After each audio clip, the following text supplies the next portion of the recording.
प्रादुर्भाव होना है, भगवान श्री कृष्ण का जन्म होना है और कृष्ण ही श्रीमद् भागवत के अधिष्ठात्र देवता है।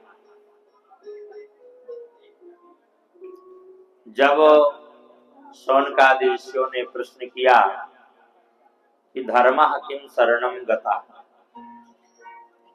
तो भगवान श्री कृष्ण कहीं गए नहीं है। प्रत्यक्षा कृष्णयो ही श्रीमद् भागवता कोयम प्रत्यक्षा कृष्णयो ही। भगवान श्री कृष्ण अपने स्वरूप को, अपने तेज को श्रीमद् भागवत में तिरोहित कर दिया। और आज वैसे भी भगवान के बहुत से जन्म होने, कौन कौन से होने, पहले दिन बतलाए थे कि 24 अवतार हुए हैं, तो 24 अवतार में आज कई अवतार हो जाएंगे। महाराज पृथु ये भगवान के ही अवतार हैं। हरि जो गजेंद्र मोक्ष में अभी आएगा भगवान के ही अवतार हैं। मोहिनी अवतार जो अमृत बांटेंगे भगवान के अवतार हैं। वामन भगवान जो राजा बलि को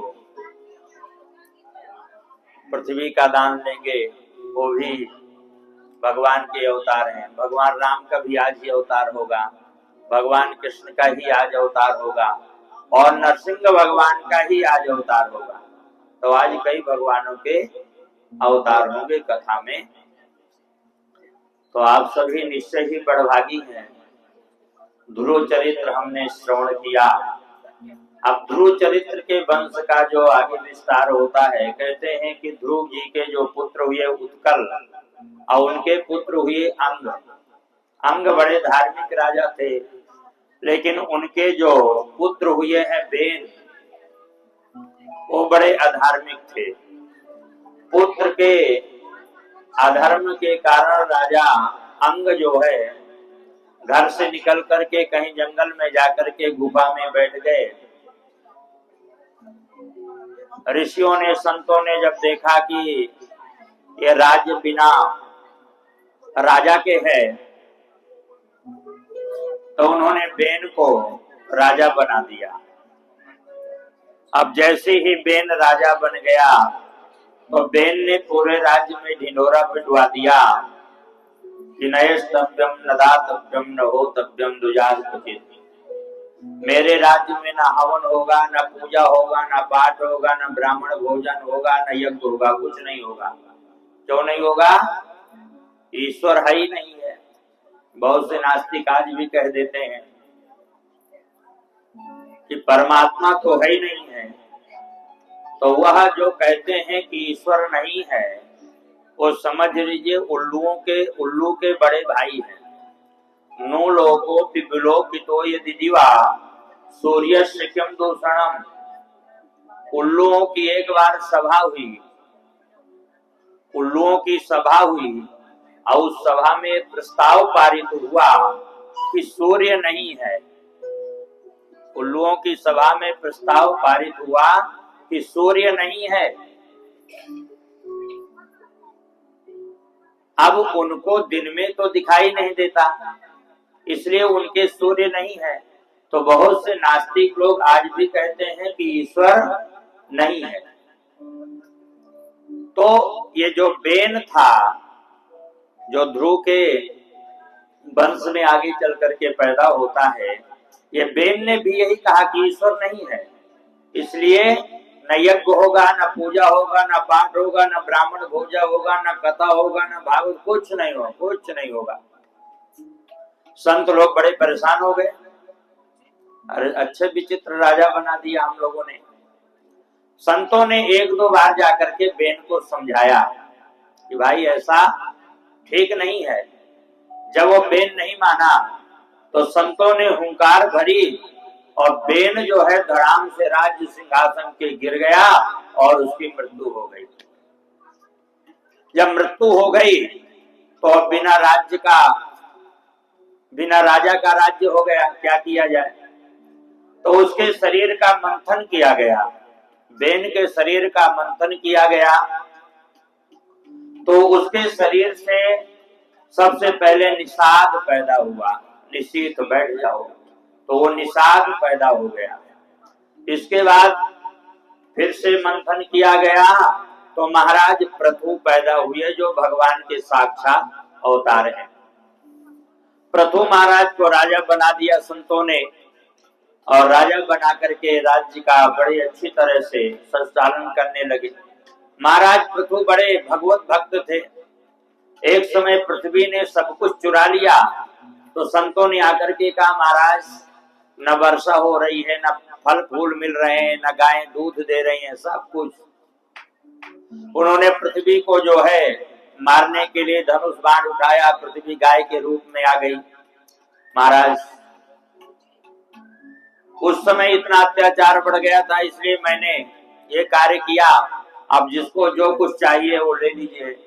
तो जैसा सभी ने गोदोहन किया, जो जिसको लेना था ले लिया, और महाराज पृथु के राज्य में सब कुछ जो है हरा भरा हो गया। सभी लोग आनंदित हो गए, प्रफुल्लित हो गए। इन्हीं के राज्य में एक जो है राजा प्राचीन बरी हुए, और राजा प्राचीन बरी जो है बहुत धार्मिक थे, बहुत अच्छे थे, लेकिन उनमें एक जो है पशु बलि की प्रथा थी। वो जो है पशुओं की बलि करवाते थे। तो राजा प्राचीन बरही को एक बार नारद जी ने समझाया कि राजन, ये जो तुम हिंसा का कार्य कर रहे हो ये ठीक नहीं है। देखो ऊपर तो ऊपर उन्होंने, राजा ने देखा तो घोड़े हाथी सभी मुंह फैलाए बैठे हुए थे कि जैसे आएंगे तो हम अपना बदला लेंगे। देखिए शास्त्रों में पशु बलि का विधान है, कहीं न कहीं पशु बलि का विधान है, लेकिन अब उसकी लोगों ने परंपरा ही बना लिया कि वेद कहता है पशु बलि करो, लेकिन पशु बलि कहाँ करना है, ये वेदों के वास्तविक अर्थ को न जानते हुए लोग पशु बलि करने लगे। वेदों का अर्थ कुछ और है, लोग कुछ करते हैं। जैसे गांव में एक किसान था, तो किसान को जो है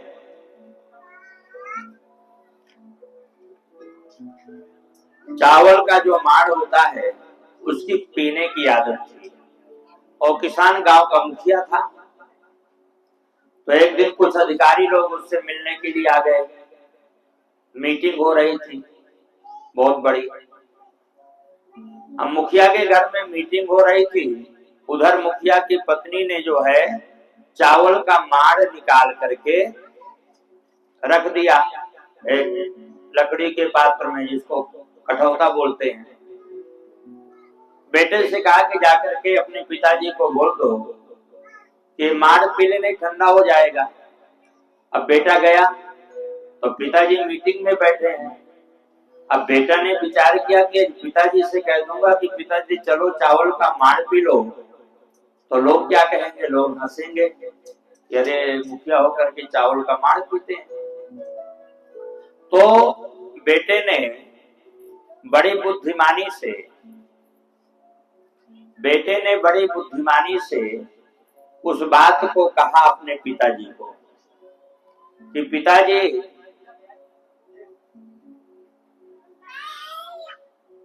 धानुपुर से माड़ू आया। उस बच्चे ने कहा पिताजी से कि पिताजी धानुपुर से माड़ू आया है, अब कठौता घाट में बैठा है, आप चल करके मिल लीजिए, नहीं तो शीतलपुर को चला जाएगा।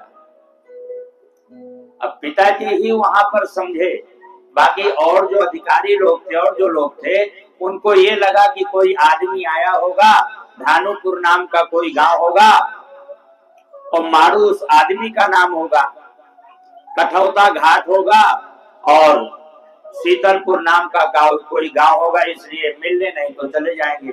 लेकिन पिताजी उसके समझ गए कि मेरा बेटा जो है माड़ पीने के लिए बुला रहा है। वृंदावन बिहारी लाल की जय। हाँ, तो ये सब शुभ संकेत हैं कि जल्दी से बुलाओ कन्हैया को। तो इस प्रकार से राजा प्राचीन बरी को जो है उन्होंने समझाया, और राजा प्राचीन बरही को नारद जी कहने लगे, राजन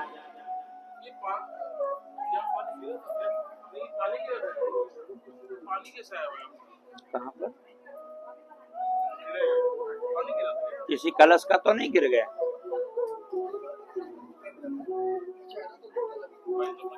श्रीमन नारायण